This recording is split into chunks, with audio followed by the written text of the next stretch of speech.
la grâce de Dieu soient avec vous tous. Amen. Que la paix et la grâce de Dieu soient avec vous tous. Amen. Alors, je suis très heureux d'être avec vous ce dimanche, après Pâques, pour continuer à étudier ensemble la parole de Dieu. Alors, je vous demande de bien vouloir vous mettre debout pour écouter la lecture de la parole de Dieu que nous trouvons dans l'évangile de Jean, chapitre 20, versets 19 à 29. Je reprends pour vous Jean, chapitre 20, versets 19 à 29. Le soir de ce jour, qui était le premier de la semaine, les portes du lieu où se trouvaient les disciples étant fermées à cause de la crainte qu'ils avaient des Juifs, Jésus vint, se présenta au milieu d'eux et leur dit: la paix soit avec vous. Et quand il eut dit cela, il leur montra ses mains et son côté. Les disciples furent dans la joie en voyant le Seigneur. Jésus leur dit de nouveau: la paix soit avec vous. Comme le Père m'a envoyé, moi aussi je vous envoie. Après ces paroles, il souffla sur eux et leur dit: recevez le Saint-Esprit. Ceux à qui vous pardonnerez les péchés, ils leur seront pardonnés. Et ceux à qui vous les retiendrez, ils seront retenus. Thomas, appelé Didyme, l'un des 12, n'était pas avec eux lorsque Jésus vint. Les autres disciples lui dirent donc: nous avons vu le Seigneur. Mais il leur dit: si je ne vois dans ses mains la marque des clous, et si je ne mets mon doigt dans la marque des clous, et si je ne mets ma main dans son côté, je ne croirai point. 8 jours après, les disciples de Jésus étaient de nouveau dans la maison, et Thomas se trouvait avec eux. Jésus vint, les portes étant fermées, se présenta au milieu d'eux et dit: la paix soit avec vous. Puis il dit à Thomas: avance ici ton doigt et regarde mes mains. Avance aussi ta main et mets-la dans mon côté. Et ne sois pas incrédule, mais crois. Thomas lui dit: mon Seigneur et mon Dieu. Jésus lui dit: par ce que tu m'as vu, tu as cru. Heureux ceux qui n'ont pas vu et qui ont cru. Parole du Seigneur. Amen.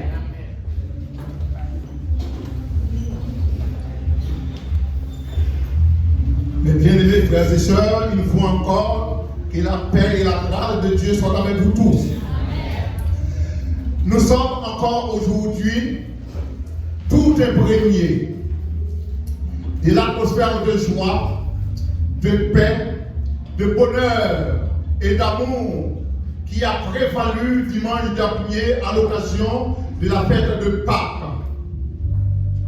Aujourd'hui, c'est le dimanche qui suit exactement le jour de la résurrection de notre Seigneur et Sauveur Jésus-Christ.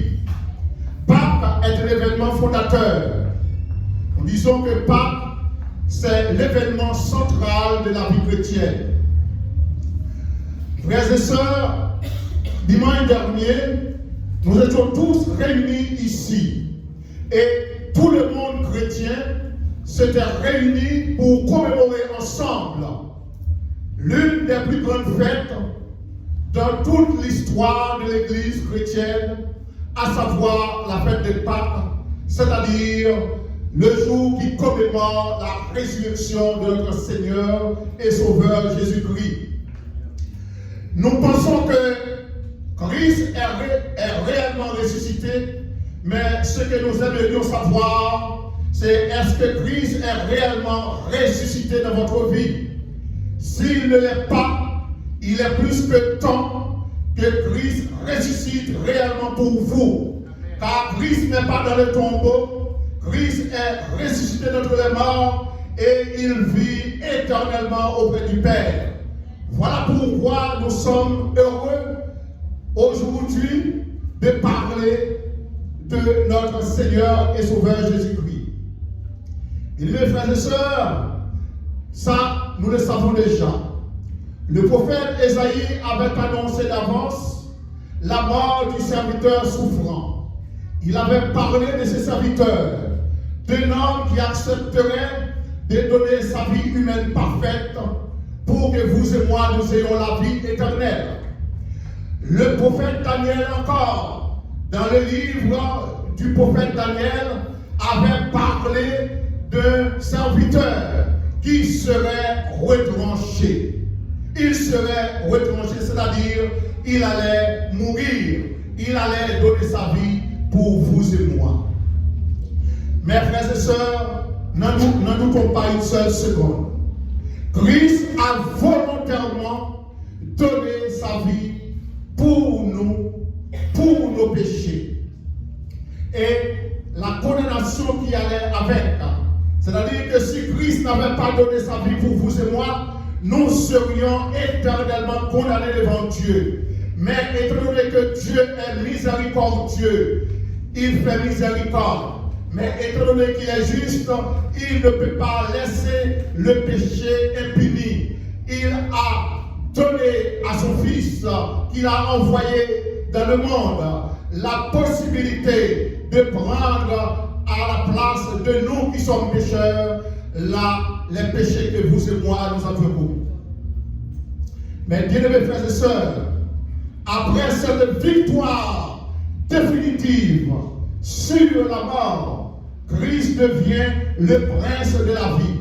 Car lui-même, il l'a dit, je suis le chemin, la vérité et la vie. Nul ne vient au Père que par moi. À partir de ce moment, de cette déclaration qu'il a faite, frères et sœurs, Christ vient d'inaugurer une nouvelle voie. La voie que vous et moi, nous devons prendre pour être sauvés. Si nous passons à côté de ce chemin, eh bien, nous n'aurons pas la vie éternelle. La vie éternelle, c'est de reconnaître que c'est Christ qui est le chemin, la vérité et la vie. La voie qu'il a inaugurée en acceptant de mourir sur les bois du calvaire, c'est cette voie que vous et moi, nous devons prendre. Après son sacrifice, après s'être présenté au Père, après avoir montré que son sacrifice était agréable, Christ devient le sauveur du monde. Il devient le sauveur du monde. Dorénavant, la seule chose qui est nécessaire pour obtenir la vie éternelle, c'est de croire en lui. De croire en Christ, car c'est lui qui donne la vie éternelle. Lui-même l'a dit, je suis la lumière du monde. Il était là pour venir éclairer les ténèbres de nos péchés. Croire en Christ, qu'est-ce que ça signifie? Croire en Christ signifie donner notre vie à Christ. Croire en Christ signifie faire confiance à Christ. Croire en Christ signifie que Christ soit le premier dans notre vie. Croire en Christ signifie que Christ exerce toute l'autorité dans notre vie. C'est-à-dire qu'à partir du moment que nous croyons en Christ, nous nous dépouillons du vieil homme et nous devons marcher en nouveauté de vie. Frères et sœurs, à partir de ce sacrifice, Christ est investi de l'autorité et du pouvoir et du même pouvoir que le Père. Car il vit, frères et sœurs, Christ qui était mort, qui est ressuscité, il vit dans l'unité et l'intimité avec le Père. Il devient clair, frères et sœurs, que les relations entre nous et notre Seigneur Jésus-Christ doivent être emparées du même respect que la relation que nous avons entre Dieu et lui. Car il est écrit dans sa parole que celui qui n'honore pas le Fils n'honore pas le Père. Si nous voulons, si nous honorons réellement le Créateur de toutes choses, si nous honorons le Père et que nous n'honorons pas le Fils, c'est-à-dire que nous n'honorons pas le Père. Nous devons honorer les deux, car Christ doit recevoir le même honneur que le Père.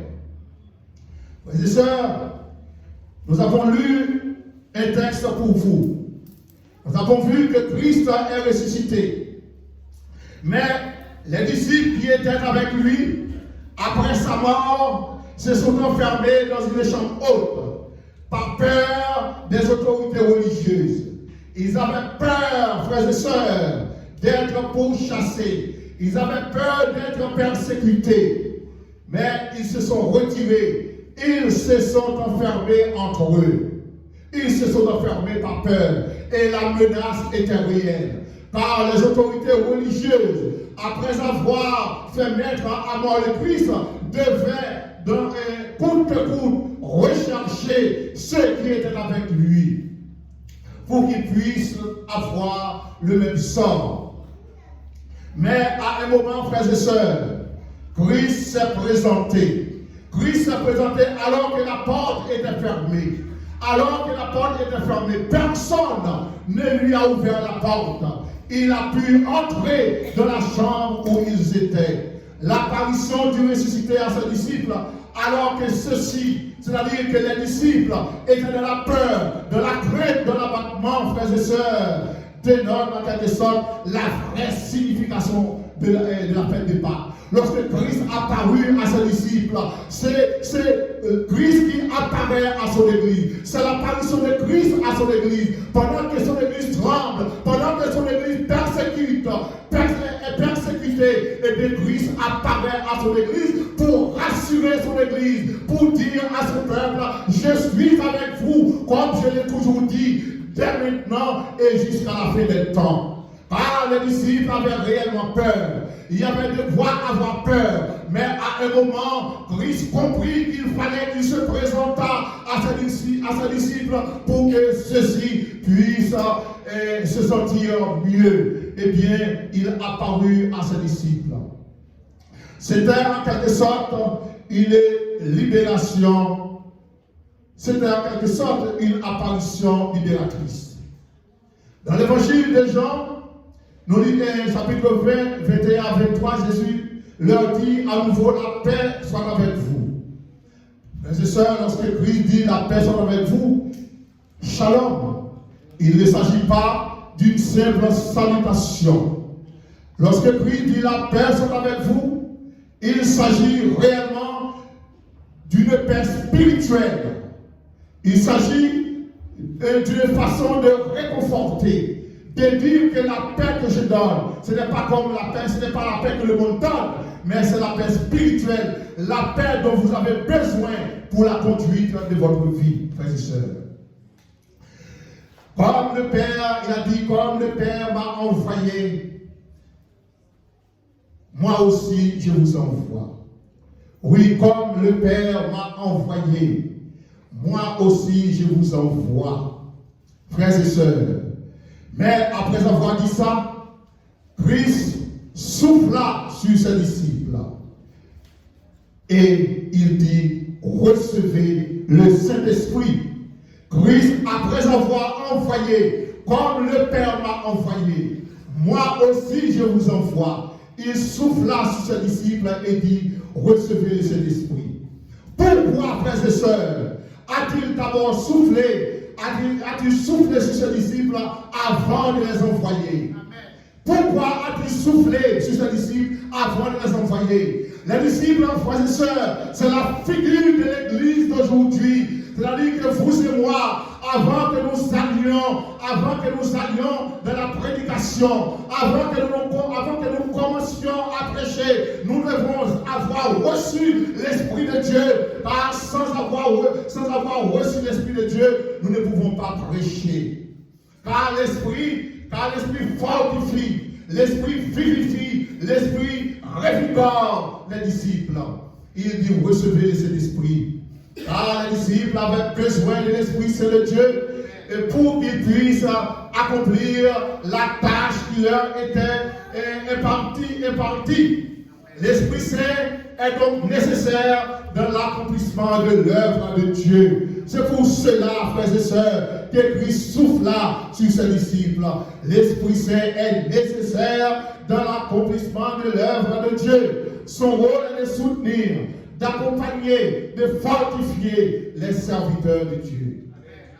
Frères et sœurs, le ressuscité avait même dit à ses disciples, à un moment, vous recevrez le Saint-Esprit, car le Saint-Esprit est réellement nécessaire. Vous recevrez une puissance, le Saint-Esprit survenant sur vous, et vous serez mes témoins à Jérusalem, dans toute la Judée, la Samarie, et jusqu'aux extrémités de la terre. Même les prophètes, frères et sœurs, qui ont prophétisé, qui ont parlé de Dieu, ils se sont tous réclamés de Dieu. Ils ont tous dit, l'Esprit du Seigneur est sur moi. Donc nous pouvons dire, frères et sœurs, si nous n'avons pas l'Esprit du Seigneur sur nous, si l'Église n'a pas reçu l'Esprit du Seigneur, si l'Église n'est pas baptisée du Saint-Esprit, eh bien l'Église ne pourra pas affronter les épreuves nombreuses et les difficultés auxquelles elle est confrontée dans ce monde. Car le Seigneur leur a donné l'Esprit. Pourquoi les enfants de Dieu ont besoin de l'Esprit? Pourquoi ont-ils besoin de l'Esprit? Car c'est tout simplement parce que lorsque vous allez évangéliser, lorsque vous allez prêcher dans le monde, vous aurez à combattre avec les forces maléfiques. Les forces maléfiques sont puissantes. Si l'Esprit de Dieu n'est pas avec vous, eh bien, il n'est pas à vos côtés. Vous ne pourrez remporter aucune victoire. Car c'est le Saint-Esprit de Dieu qui est en vous, qui vous permet de remporter la victoire. Frères et sœurs, nous avons besoin de l'Esprit Saint de Dieu. Si nous n'avons pas l'Esprit Saint de Dieu en nous, c'est comme si aux yeux de Dieu, nous sommes nus. Nous sommes nus, nous n'avons rien sur nous. Nous devons être revêtus de la puissance de Dieu. Nous disons, frères et sœurs, sans la présence de l'Esprit Saint de Dieu, l'œuvre ne sera pas fructueuse. Sans la puissance de l'Esprit de Dieu, l'œuvre sera stérile. De même, aujourd'hui, le chrétien engagé dans l'œuvre de Dieu doit absolument être baptisé du Saint-Esprit pour qu'il puisse accomplir efficacement l'œuvre de Dieu. S'il n'est pas baptisé du Saint-Esprit, il ne pourra pas accomplir efficacement l'œuvre de Dieu. Nous avons besoin de l'Esprit de Dieu. C'est pour cela que Christ a soufflé sur ses disciples, pour que les disciples puissent accomplir le travail qu'ils devaient accomplir. Frères et sœurs, la présence de l'Esprit Saint de Dieu garantit la pérennité et la réussite dans le Saint ministère de Dieu. Lorsque nous avons l'Esprit Saint de Dieu avec nous, ça nous garantit la pérennité, ça nous garantit les victoires, car sans l'Esprit Saint de Dieu, nous serons vaincus. Frères et sœurs, il est dit encore, et les personnes auxquelles vous pardonnerez leurs péchés seront pardonnés. Les personnes auxquelles vous retirerez leurs péchés seront retenus. Voilà, frères et sœurs, un verset de la parole de Dieu, de l'évangile johannique, qui n'est pas très bien compris. À partir de cela, nous savons que l'Église catholique dit que le prêtre peut pardonner les péchés. Et lorsque vous confessez vos péchés dans un confessionnal, vous serez pardonné. Mais je crois que c'est une mauvaise interprétation qui a conduit à dire que vous pardonnez les péchés des autres. Moi, je peux, si j'étais offensé, comme Christ me l'a appris dans le Notre Père, j'accepterai volontiers de pardonner à l'offenseur. même si l'offenseur refuse de reconnaître qu'il m'a offensé, j'ai l'obligation, car je suis chrétien, de lui pardonner. Car l'amour de Dieu que je professe, il doit me conduire à pardonner à mes offenseurs. Je peux pardonner à mes offenseurs, mais quelqu'un qui a commis un péché, suis-je capable de lui pardonner le péché? Je crois que c'est Dieu qui pardonne le péché. Mais qu'est-ce que ça veut dire? Les gens auxquels vous pardonnez leur péché. Ça, il ne s'agit pas, frères et sœurs, par exemple, de la possibilité d'une compétence, je dirais, qui est donnée à l'Église. Il ne s'agit pas, frères et sœurs, d'une compétence qui est donnée aux sommités de l'Église, aux responsables de l'Église, mais c'est une compétence qui est donnée au corps de Christ, c'est-à-dire à tout le peuple de Dieu.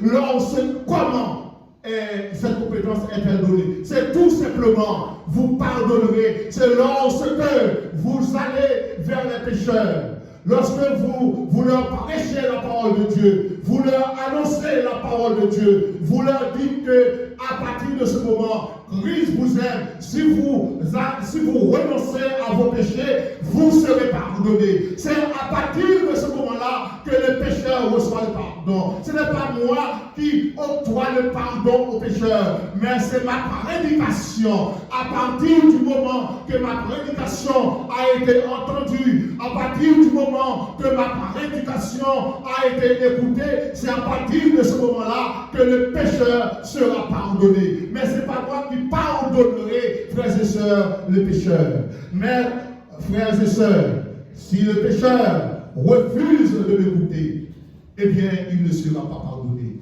Voilà comment il faut comprendre ce verset, frères et sœurs.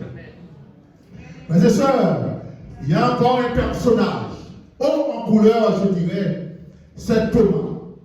Thomas, lors de la première apparition de Christ, Thomas n'était pas avec les disciples. Faut-il dire que Thomas avait déjà laissé tomber, comme c'est le cas de beaucoup d'entre nous à l'église. Quand il y a un petit problème, nous laissons tomber. Oui, Thomas avait déjà laissé de côté ses disciples.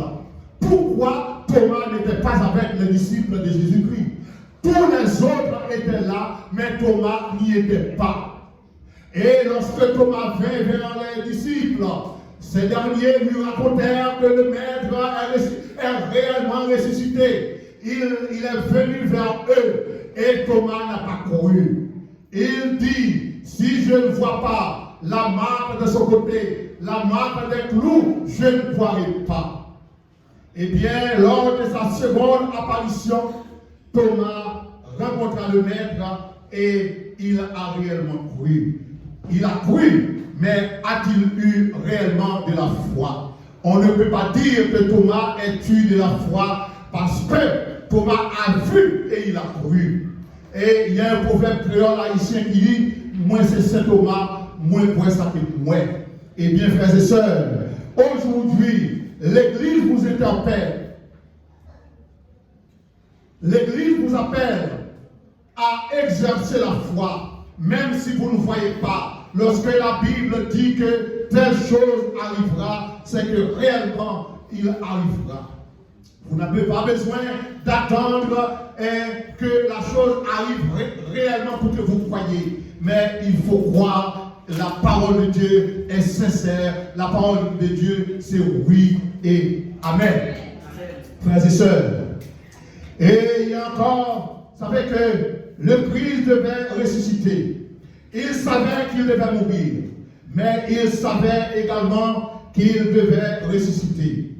Il avait dit, pour annoncer sa mort, détruisez ce temple, je le reconstruirai 3 jours plus tard. Eh bien, ceux qui étaient avec lui n'avaient pas compris. Ils avaient cru qu'il s'agissait du temple de Jérusalem. Et pourtant, c'était lui qui était le temple. Car le temple, lorsque Christ était sur la terre, Christ remplaçait le temple. Car le sacrifice allait cesser. Christ était réellement le temple. Détruisez ce temple et je le reconstruirai. Il parlait de son propre corps. Après, frères et sœurs, il y a une mission qui nous incombe. C'est là le plus important pour vous et pour moi, frères et sœurs. C'est lorsque Christ dit, comme le Père m'a envoyé, moi aussi je vous envoie.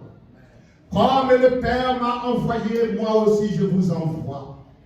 Vous vous rappelez, frères et sœurs, dans le livre de Daniel, chapitre 10, verset 12 à 14, lorsque Daniel était engagé dans un combat difficile, Daniel 10, 12 à 14, eh bien, il y a un ange qui a volé à son secours pour lui permettre de remporter la victoire. Eh bien, nous aussi, lorsque nous allons en mission, nous avons besoin de l'ange de l'Éternel pour que nous remportions des victoires. Il dit, je vous envoie.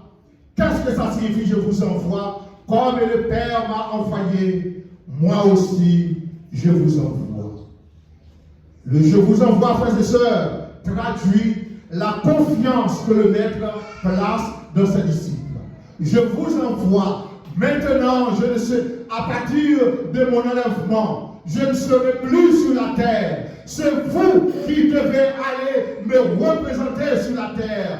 Lorsque j'étais sur la terre avec vous, nous marchions dans tout, dans la vallée, dans les montagnes, un peu partout. Nous étions ensemble, prêchant, accomplissant des miracles. Mais il viendra un moment où je serai enlevé. À partir de ce moment-là, c'est vous qui devez faire le travail que moi, je vous ai appris à faire, que moi, j'ai déjà commencé. Vous devez être, en quelque sorte, les continuateurs de l'œuvre de prédication et d'évangélisation auquel vous avez été initiés.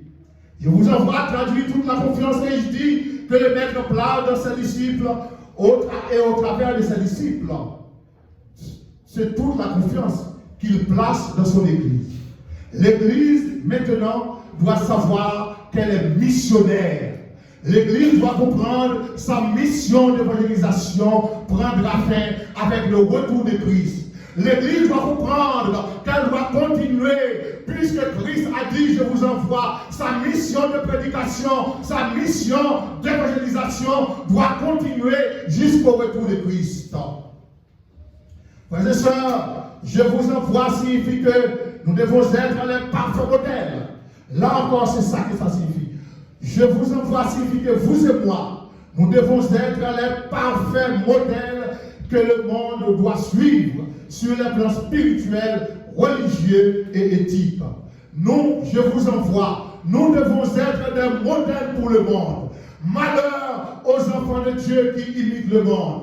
Malheur aux enfants de Dieu qui se mettent à suivre le monde, à avoir le même comportement, la même attitude que le monde. Le monde ment, vous mentez. Le monde vit en union libre. Vous aussi, vous vivez en union libre. Le monde va danser dans les boîtes de nuit. Vous aussi, vous allez danser dans les boîtes de nuit. Le monde aime les musiques modernes. Vous aussi, vous aimez les musiques modernes. Tandis que le Christ a dit, je vous envoie. Le temps que le Christ est dit, je vous envoie, ça signifie que nous sommes les émissaires de Christ, nous sommes les envoyés de Christ, nous sommes les ambassadeurs de Christ, nous sommes les missionnaires de Christ. À partir de ce moment-là, vous et moi, nous devons faire la différence. Frères et sœurs, nous devons comprendre notre position par rapport à ce que nous sommes dans l'Église. Notre position dans l'Église doit nous conduire à avoir un comportement différent du comportement du monde. Frères et sœurs, c'est ça que signifie je vous envoie. Le je vous envoie signifie également que, frères et sœurs, notre lumière doit briller. Je vous envoie. Il faut que votre lumière brille pour afin que le monde ne reste pas dans les ténèbres. Le je vous envoie, frères et sœurs, nous oblige à revertir les sentiments qui étaient en Christ lorsqu'il était sur la terre. Nous devons aimer Dieu et lui obéir. Nous devons aimer notre prochain. Le je vous envoie signifie que vous ne devez pas avoir d'ennemis. Le je vous envoie signifie que vous devez apprendre à pardonner. Le je vous envoie signifie que l'amour de Dieu est inséparable de l'amour du prochain. Frères et sœurs, je vous envoie, dit le Seigneur, Je vous envoie, dit le Seigneur, signifie que l'Église de Jésus-Christ a une mission à accomplir sur cette terre. Quelle est cette mission? Conduire l'humanité à découvrir le Seigneur et le Sauveur du monde. Oh, vous savez, frères et sœurs, que nous avons une mission. Nous devons inviter le monde à entrer à l'Église. Ce n'est pas nous qui devons aller dans le monde, mais nous devons inviter le monde à venir à l'Église, à écouter le message pour que le monde soit sauvé. Frères et sœurs, c'est à la fois une tâche exaltante, difficile, mais gratifiante. Le Je vous envoie veut dire, frères et sœurs, que le Seigneur Jésus veut nous associer. Il vous envoie, vous les pasteurs. Pourquoi? C'est parce que le Christ veut vous associer à l'œuvre de réconciliation. À l'œuvre de réconciliation, vous les pasteurs. Vous aussi qui allez prêcher dans le monde.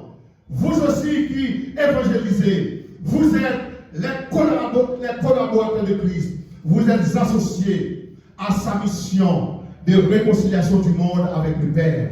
Lorsque vous allez vers les autres, vous leur parlez de Christ, vous essayez de les réconcilier avec le Père. Amen. Car, frères et sœurs, c'est par notre intermédiaire, oui, je l'ai dit, c'est par notre intermédiaire que le monde connaîtra Christ. Si nous ne prêchons pas, le monde ne connaîtra pas Christ. Le Je vous envoie, frères et sœurs, signifie que Christ veut faire de nous des collaborateurs, des gagnants d'âme pour le ciel.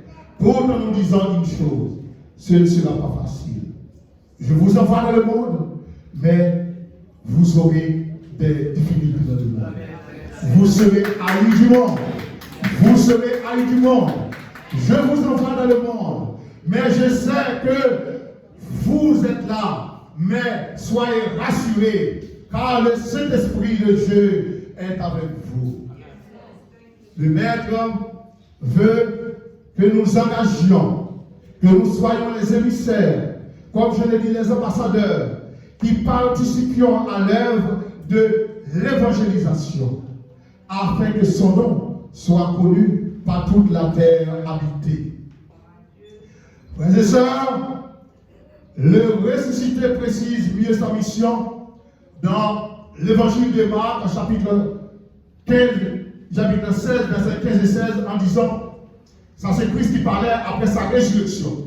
Vous devez comprendre aujourd'hui, frères et sœurs, que vous avez une mission, que vous devez être différents. Vous ne devez pas ressembler au monde. Vous devez avoir une attitude différente du monde. Vous devez avoir un comportement différent du monde. Vous n'avez pas besoin de prêcher pour que les gens comprennent que vous êtes un enfant de Dieu. Mais uniquement par votre comportement, les gens comprendront que vous êtes réellement un enfant de Dieu. Frères et sœurs, il dit dans Marc chapitre 16, verset 15 et 16, allez par tout le monde. Alors voilà, la mission est révélée maintenant. Allez par tout le monde et prêchez la bonne nouvelle. Quelle est cette bonne nouvelle? Lorsqu'il dit prêcher la bonne nouvelle, c'est évangélion, qui signifie bonne nouvelle. Allez par tout le monde et prêchez l'évangile, il veut dire. Prêchez l'évangile, c'est-à-dire la bonne nouvelle à toute la création. Écoutez, frères et sœurs, celui qui croira et qui sera baptisé, moi j'aime bien dire, les deux verbes ne se détachent pas. Le verbe croire et le verbe être baptisé. Le verbe croire et le verbe être baptisé ne doivent pas être détachés. Ils doivent rester ensemble dans la phrase. Si vous enlevez le verbe croire et si vous enlevez le verbe baptiser, vous ne pouvez pas croire et ne pas être baptisé. Si vous enlevez seulement le verbe croire, si vous enlevez le verbe croire, la Bible dit que ceux qui croiront seront baptisés. J'ai été bien heureux lorsque le pasteur m'a dit à une jeune servante pour que celle-ci devienne enfant de Dieu. Elle a cru, elle sera baptisée. Elle ne sera pas baptisée avant d'avoir cru. Voilà, frères et sœurs. C'est comme ça que les choses se passent. Mais nous savons qu'il y a une certaine église qui baptise les enfants. Et l'enfant n'est pas un croyant. Il faut dire oui à Christ avant d'être plongé dans les eaux du baptême. Mais je vais vous dire, je l'ai expliqué ce matin, ça a commencé au début du 4e siècle et ça s'est terminé jusqu'au 6e siècle. À partir de ce moment-là, tous les enfants étaient baptisés. Donc, ce qui est une très mauvaise chose. Le baptême est signe de la réception du message christique. Frères et sœurs, vous devez le savoir. Le baptême est signe de réception du message christique. Je vais terminer avant que je commence à perdre votre attention. Et je vais terminer. Mais je vous dis une chose. Être baptisé, c'est montrer que vous avez réellement cru. Frères et sœurs. Alors, c'est à tout le monde. Lorsque Christ dit à tout le monde, qu'est-ce qu'il voulait dire? C'est un discours, ce discours souligne en quelque sorte l'universalité du salut. Ce discours souligne l'universalité du salut. Il est offert à tous, sans exception de race, sans exception de classe, sans exception d'origine. Et il souligne également l'importance de la foi et du baptême dans l'économie du salut, frères et sœurs. Le baptême ne sauve pas, mais c'est un engagement de bonne conscience. Pris par l'enfant de Dieu qui vient d'être racheté par Christ. C'est aussi un témoignage public de son attachement au Seigneur. Frères et sœurs, pour terminer, que vous dirais-je? Le Christ m'envoie, le Christ t'envoie, le Christ vous envoie, le Christ nous envoie. Il nous envoie tous. Mais souvent, le croyant oublie le jour de sa conversion et de son baptême, comme une épouse infidèle oublie le jour de son mariage. Comme un homme infidèle, pour qu'il ne pas jouer, oublie le jour de son mariage. D'accord? Eh bien, frères et sœurs, le ressuscité nous confie une mission. Mais ça dit, en annonçant bonne nouvelle à tout partout, l'appel à faire cela, nous voilà. Bon aimez nous, frères et sœurs.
C'est d'évangéliser autour de nous. Donc, chaque personne que vous rencontrez dans la rue, c'est une âme qui est égarée, que le Seigneur a besoin de retrouver auprès de lui. Amen. Amen. Donc, je vais faire appel aux personnes qui ont besoin de prière, qu'elles se mettent devant, pour les personnes qui ont besoin de prière. Et ainsi, le corps pastoral pourra prier.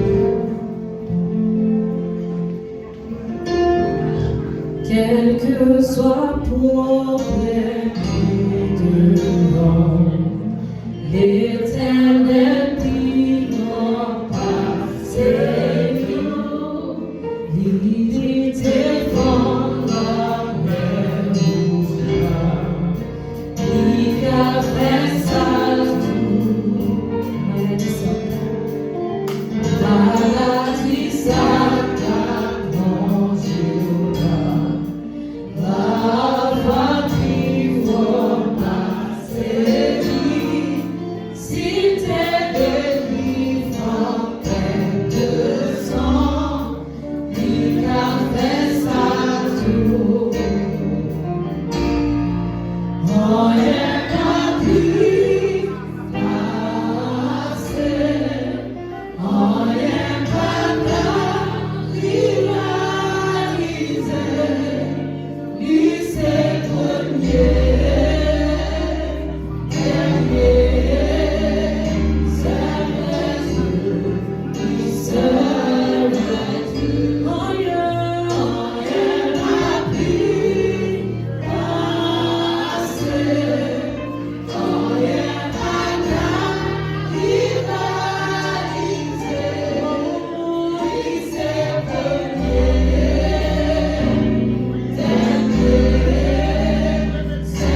Père.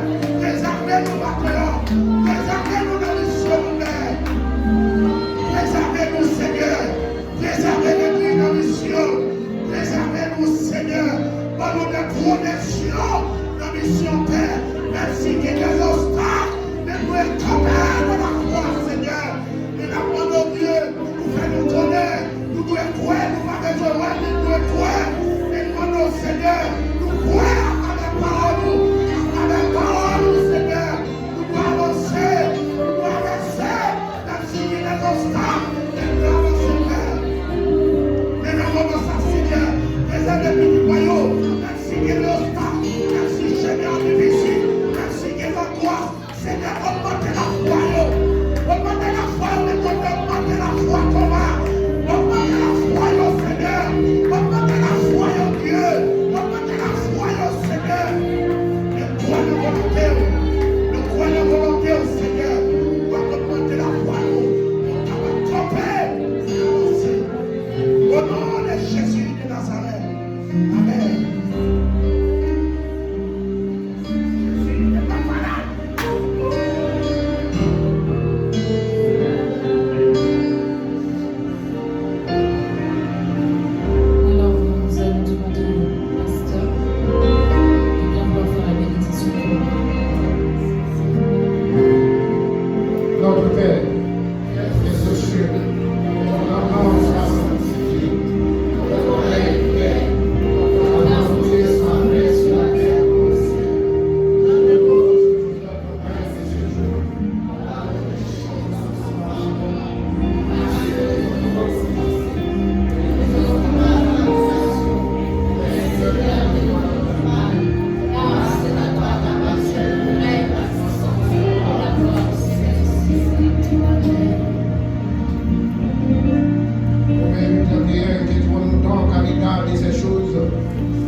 Esprit de vérité, esprit de sincérité, esprit de force, esprit de gloire, soit et demeure sur chacun de nous, non seulement pour aujourd'hui, mais pour tous les temps, pour toute l'éternité.